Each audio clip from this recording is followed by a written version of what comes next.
কে ছিল সে মেয়ে যার গান শুনতে ভগবান জগন্নাথ বেগুন খেতে চলে এসেছিল?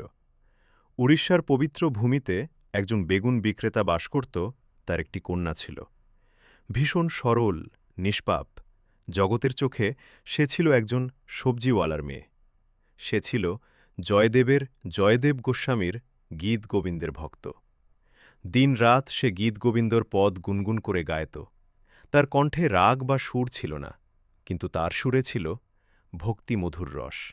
তা সরাসরি পৌঁছে যেত ভগবান জগন্নাথের ভিতর।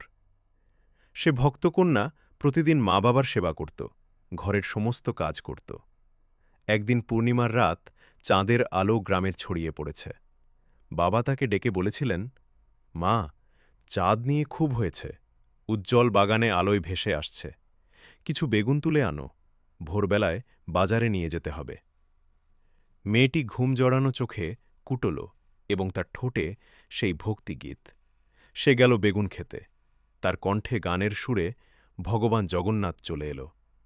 তিনি সেখানে উপস্থিত হলেন, তা জামা বেগুন খেতে গেল। কিন্তু ভগবান বুঝতে পারল না।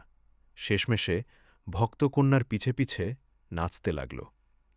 পরের দিন সকালে জগন্নাথ মন্দিরে দরজা খুলে দেখা গেল তার শরীরে জামা ছেঁড়া। রাজা চিন্তায় পড়ে গেলেন। এটা কেমন ব্যাপার? নেশা ঠাকুরমশাই করেছে? রেগে রাজা ঠাকুরমশাইকে বন্দী করলেন। সেই রাতে তিনি স্বপ্নে দেখা দিলেন স্বয়ং ভগবান জগন্নাথ দেব। মৃদু হেসে বললেন, রাজা পুরহিত, নির্দোষ। আমার জামা বেগুন খেতে ছিঁড়ে গেছে। আমি গিয়েছিলাম ভক্তের গান শুনতে। পরের দিন রাজার নিজে গেলেন বেগুন ক্ষেতের দিকে। দেখল বেগুন গাছে লেগে আছে ছেঁড়া জামা। পুরোহিতকে শ্রদ্ধার সাথে মুক্ত করলেন রাজা। পত্রিকা করলেন, আজ থেকে মন্দির জিত গোবিন্দ পাঠ করা হবে।